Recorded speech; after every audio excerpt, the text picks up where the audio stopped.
हाँ फ्रेंड्स, आज हम लोग जो पढ़ने वाले हैं महाराष्ट्र बोर्ड का 11th का टॉपिक है एनिमल टिश्यू। ठीक है, स्टार्ट करते हैं। लेकिन इसके अंदर जो सबसे पहले देखने वाले सेल देखने वाले, टिश्यू देखने वाले, सेल के टाइप देखने वाले, ऑर्गन देखने वाले और ऑर्गन सिस्टम क्या होते हैं, हर एक चीज बताऊंगा। आराम से देखना, ठीक है। पसंद नहीं आए बिंदास डिसलाइक मारना, लेकिन आखिरी तक जरूर देखना, ठीक है। तब जाके आपको समझ में आएगा। तो देखो, सबसे पहले हम लोग बात करते हैं सेल। सेल होता क्या है? सबसे पहले सवाल तो यही उठता है कि सेल होता क्या है, ठीक है। तो इसको समझते हैं, सेल है क्या। सेल एक स्ट्रक्चरल एंड फंक्शनल यूनिट है। किसका? सारे के सारे लिविंग बीइंग का, ठीक है। अब इससे क्या समझ में आता है? तो इसके अंदर क्या समझना है अपने को? Structural and functional unit. तो देखो, इसको एक एग्जांपल के थ्रू समझते हैं हम लोग। देखो, ये क्या है? ये एक हाथ है, बराबर। देखो, ये एक हाथ है। तो ये जो हाथ है वो किसका बना होगा? बहुत सारे सेल से जुड़ के बना हुआ होगा। सपोज करो, ये जो गोला गोला मैं बना रहा हूँ, क्या पूरा का पूरा सेल है, और ये पूरा का पूरा किससे बना होगा? सेल से बना होगा। ये पूरा का पूरा हाथी किससे बना होगा? ऐसे सेल से बना होगा, रिपीट होके, ठीक है। तो ये सेल क्या कर रही है? कोई स्ट्रक्चर बना रही है। तो मैं इस सेल को क्या बोल सकता हूँ? स्ट्रक्चरल यूनिट बोल सकता हूँ कि नहीं बोल सकता हूँ मैं?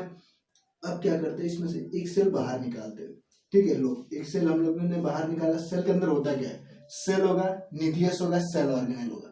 सेल ऑर्गेनेल क्या होता है? सेल ऑर्गेनेल हम लोग उसको कहते हैं जो सेल के अंदर प्रेजेंट छोटे छोटे सेल के हिस्से होते हैं। जैसे माइटोकॉन्ड्रिया क्या है, न्यूक्लियस क्या है, ठीक है, एंडोप्लाज्मिक रेटिकुलम क्या है, लाइसोसोम्स क्या है, ये सारी चीजें क्या कहलाती है? सेल ऑर्गेनेल कहलाती है।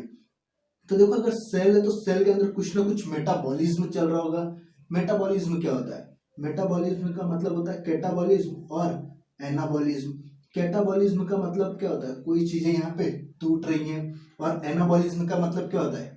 कि कोई चीजें यहाँ पे फॉर्म हो रही है या फिर बन रही है, ठीक है। तो अगर कोई चीज ब्रेक हो रही है और कोई चीज बन रही है यहाँ पे, मतलब यहाँ पे कोई ना कोई वर्क चल रहा है, कोई ना कोई फंक्शन चल रहा है, ठीक है।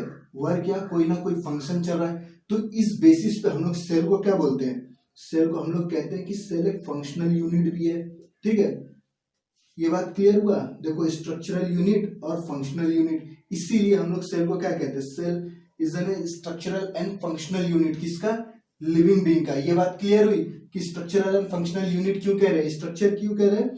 क्योंकि ये स्ट्रक्चर बना रहा है। देखो, ये हैंड पूरा का पूरा किससे बना होगा? स्ट्रक्चर से, सेल से बना होगा। और इसके अंदर कोई ना कोई फंक्शन चल रहा होगा, यानी कि मेटाबॉलिज्म चल रहा होगा, जिसकी वजह से हम लोग इसको क्या बोल देंगे? फंक्शनल यूनिट बोल देंगे, ठीक है। तो देखो, इसको लिख लो, मैं हट चुका हूं। नोट लगाना चाहते हो तो लगा लो। सेल क्या होता है, ये सारी बातें मैंने आपको बता दिया है, ठीक है। देखो, आप लोग अपने हिसाब से लिखोगे ना तो बहुत ही ज्यादा फायदा होगा आपको इसका, ठीक है। आपके नोट है, आप कभी उसको भूलोगे नहीं। अब देखो, हम लोग बात करते हैं सेल के टाइप की, कि सेल के टाइप्स क्या होते हैं। तो आपके बुक में दो टाइप्स दिया हुआ है। एक होता है जर्म सेल और दूसरा होता है सोमैटिक सेल, ठीक है। देखो, मैं शॉर्ट में लिख रहा हूं, तो आप लोग इसको पूरा लिख लेना, ठीक है। सोमैटिक सेल है ये, ठीक है। अब देखो, ये जर्म सेल क्या होता है? सबसे पहली बात तो यही उठती है, दो सेल आते हैं। कौन? एक स्पर्म और दूसरा ओवा बोल लो, ओवम बोल लो, ठीक है। ये जर्म सेल की कैटेगरी में आते हैं। देखो, पहले लिख लेता हूँ, फिर आपको मैं समझाता हूँ, ठीक है। और सोमैटिक सेल में क्या होता है? सोमैटिक सेल का मतलब है इन दोनों सेल को छोड़ के, स्पर्म और ओवम को छोड़ के पूरी की पूरी बॉडी सेल को हम लोग क्या बोलेंगे? बॉडी सेल को हम लोग क्या बोलेंगे? Somatic cell. लेकिन इन दोनों को छोड़ के, ये बात क्लियर हुआ कि जर्म सेल और सोमैटिक सेल क्या होता है, ठीक है। अब देखो, दोनों में डिफरेंस समझते क्या होता है। जो स्पर्म होता है और ओवम होता है, ये क्या होते हैं? हैप्लॉइड होते हैं। जबकि जो बॉडी या सोमैटिक सेल होते हैं वो कैसे होते हैं? डिप्लॉइड होते हैं। हैप्लॉइड का मतलब क्या है? सिंगल सेट ऑफ क्रोमोसोम होना। और इसके पास क्या है? इसके पास सिंगल सेट ऑफ क्रोमोसोम है। यहाँ पे क्या होगा? टू सेट ऑफ क्रोमोसोम्स होंगे, ठीक है। सिंगल सेट ऑफ, अब देखो, सिंगल सेट ऑफ और टू सेट ऑफ क्रोमोसोम्स का मतलब क्या होता है? अपनी सेल कैसी है? डिप्लॉइड है। डिप्लॉइड का मतलब क्या होता है? इसके पास 46 क्रोमोसोम होंगे, 23 पेयर्स होंगे। एक पेयर 23 का कहां से आया होगा? मदर से। और एक 23 कहां से आया होगा? फादर से। 23 23 मिलके क्या हुआ? 46।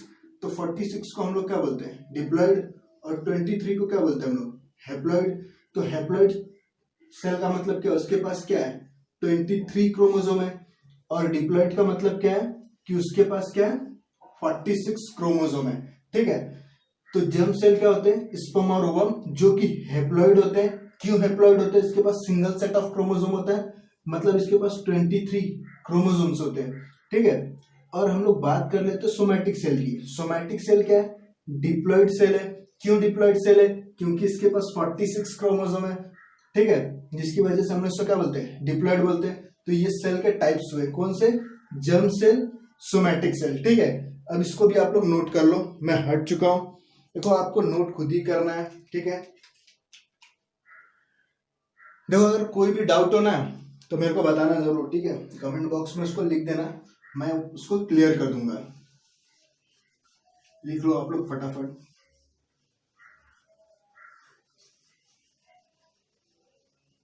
जो भी डाउट होगा उसको लिख देना कमेंट बॉक्स में, और उसको मैं क्लियर कर दूंगा। लेकिन मेरे हिसाब से तो कोई डाउट नहीं होना चाहिए, क्योंकि ये बातें तो आपको समझ में आ गई होंगी कि सेल क्या होता है और सेल के टाइप्स क्या होते हैं। अब हम लोग बात कर लेते हैं टिश्यू की। ठीक है, अब टिश्यू क्या होता है, तो टिश्यू क्या है, सपोज करो ये सेल है, और यहाँ पे पूरा का पूरा एक ग्रुप है सेल का। ऐसे ढेर सारे सेल बना दो, एक पूरा का पूरा ग्रुप बना दो सेल का। ठीक है, तो ये जो ग्रुप आप देख रहे हो ना सेल का, इसी को हम लोग क्या बोलते हैं, टिश्यू। लेकिन यहाँ पे एक कंडीशन है, और वो कंडीशन क्या है उसको समझते हैं। तो कंडीशन क्या है, कंडीशन नंबर 1 क्या, कि ये कैसी होनी चाहिए, सिमिलर ओरिजिन की होनी चाहिए। ठीक है, और दूसरा कि ये सिमिलर फंक्शन परफॉर्म करती हो। ठीक है, तो दो कंडीशन होनी चाहिए, क्या, सिमिलर ओरिजिन का और सिमिलर फंक्शन परफॉर्म करता हो। कौन, ग्रुप ऑफ सेल, तो उसी को हम लोग क्या बोल देंगे, टिश्यू। ये बात क्लियर हुई। ठीक है, ये बात क्लियर हो गया ना, टिश्यू क्या है। अब देखते हैं हम लोग ऑर्गन क्या होता है। देखो टिश्यू में बहुत सारी चीजें पढ़नी है अपने को। ठीक है, अभी तो जस्ट ये एक छोटा सा, बस ऐसा समझ लो इसका इंट्रोडक्शन है कि टिश्यू होता क्या है। अभी टिश्यू के बारे में ही पूरा पढ़ना है, क्योंकि चैप्टर का नाम ही क्या है, एनिमल टिश्यू। ठीक है, तो इसको तो डिटेल में पढ़ना है। फिर देखो ऑर्गन क्या होता है। सपोज करो अपने पास 3 टाइप्स की सेल है, T1 सेल नहीं है, टिश्यू है। क्या है, 3 टाइप्स के टिश्यू है, T1, T2, T3। अब ये तीनों के तीनों टिश्यू एक स्पेसिफिक प्रोपोर्शन में, हाँ, एक स्पेसिफिक प्रोपोर्शन में आपस में क्या होती है, मिक्स्ड होती है। ठीक, और ये मिक्स होके क्या करती है, एक स्ट्रक्चर को फॉर्म करती है। ठीक है, सपोज करो ये हमारे पास एक स्ट्रक्चर है। ठीक है, अब इस स्ट्रक्चर के अंदर ये वाला जो हिस्सा है ये T1 से आया है। ठीक है, ये वाला जो हिस्सा है ये T2 से आया हुआ है, और ये बाकी रिमेनिंग हिस्सा किससे आया हुआ है, T3 से आया हुआ है। T1, T2 और ये T3, और ये पूरा का पूरा मिलके क्या, एक पूरा का पूरा स्ट्रक्चर फॉर्म कर रहा है। तो ये क्या हो गया, एक ऑर्गन हो गया। जैसे हम लोग बात कर लेते हैं, आपके स्टमक की बात कर लेते हैं, तो स्टमक क्या है, एक ऑर्गन है। ठीक है, अब बात कर लेते हैं ऑर्गन सिस्टम क्या होता है। देखो किसी को कोई डाउट है तो नहीं ना, अगर किसी को कोई डाउट हो तो कमेंट बॉक्स में लिख देना। अगर नहीं समझ में आया और ऐसा लगे कि मैंने ढंग से नहीं पढ़ा, बिंदास डिसलाइक मार देना। ठीक है, उसके लिए मैं आपको कुछ नहीं बोलूंगा। ठीक है, और लेकिन अगर समझ में आया हो तो लाइक तो बनता है दोस्त। ठीक है, अब देखो बात कर लेते हैं हम लोग ऑर्गन सिस्टम की।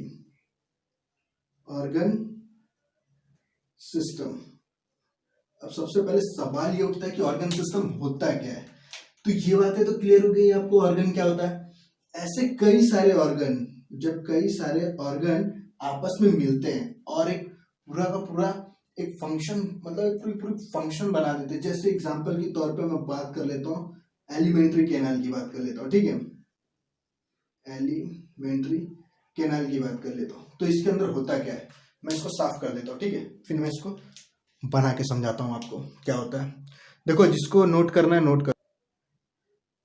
अब देखो समझो, ऑर्गन सिस्टम क्या है, कई सारे ऑर्गन, जब कई सारे ऑर्गन मिलके एक सिस्टम को बनाते हैं उसको हम लोग क्या बोलेंगे, ऑर्गन सिस्टम। जैसे मैंने बोला आपको, एलिमेंट्री कैनाल की बात कर लेते हैं। ठीक है, बात समझ में आ रही है ना, किसी को कोई डाउट नहीं होना चाहिए। ठीक है, देखो ये क्या है आपका, ओरल कैविटी वाला हिस्सा है। ये क्या है, फेरिंग्स वाला हिस्सा है, ये ईसोफेगस का हिस्सा है, ये क्या है, स्टमक, और स्टमक के बारे में, और इसको हम लोग क्या बोल सकते हैं, स्मॉल इंटेस्टाइन बोल सकते हैं, स्मॉल इंटेस्टाइन है ये, और ये क्या है, लार्ज इंटेस्टाइन है, और नीचे का हिस्सा आपको दिख ही नहीं रहा होगा। ठीक है, तो इतने में बात खत्म कर देते हैं। देखो ये क्या है, आपका ओरल कैविटी वाला हिस्सा हुआ, फेरिंग्स। तो ये क्या है, ये खुद में एक ऑर्गन है, ये भी एक ऑर्गन है, फेरिंग्स भी, ईसोफेगस भी क्या है, एक ऑर्गन है, स्टमक भी एक ऑर्गन है। तो देखो ये कई सारे ऑर्गन है। ठीक है, ये पूरे के पूरे ऑर्गन आपस में मिलके क्या बना रहे हैं, एक सिस्टम बना रहे हैं, जिसके अंदर क्या होगा, फूड डाइजेशन का काम होगा, डाइजेशन होगा। तो ये देखो पूरे के पूरे ऑर्गन आपस में मिले हैं, एक पर्टिकुलर फंक्शन को टारगेट कर रहे हैं, किसको, डाइजेशन को। ठीक है, तो इसी को हम लोग क्या बोल देंगे, पूरा का पूरा ऑर्गन सिस्टम बोल देंगे, जिसके अंदर एक से ज्यादा ऑर्गन मिलके एक पर्टिकुलर फंक्शन को परफॉर्म कर रहे हो, तो उसको हम लोग बोल देंगे ऑर्गन सिस्टम। ठीक है, ये बात क्लियर हुई। दोस्तों ये था आपका सेल क्या होता है, सेल के टाइप्स क्या होते हैं, ऑर्गन क्या होता है, ऑर्गन सिस्टम क्या होता है, ठीक है, और टिश्यू क्या होता है। तो देखो ये सारी बातें मैंने आपको समझा दिया है। अच्छा लगा हो तो लाइक करना, नहीं अच्छा लगा हो, अगर आपको ऐसा लगा हो कि नहीं मैंने कुछ गलत पढ़ा है या मैंने अच्छे से नहीं पढ़ा, तो आप इसको डिसलाइक मार दो। ठीक है, अगर बातें समझ में आई हो तो लाइक जरूर करना, सब्सक्राइब करना चैनल को। मिलता है अगली वीडियो में, ठीक है, जिसके अंदर हम लोग हिस्टोलॉजी देखेंगे और इपिथेलियल सेल देखेंगे, उसके बाद पूरा का पूरा पढ़ना स्टार्ट कर देंगे।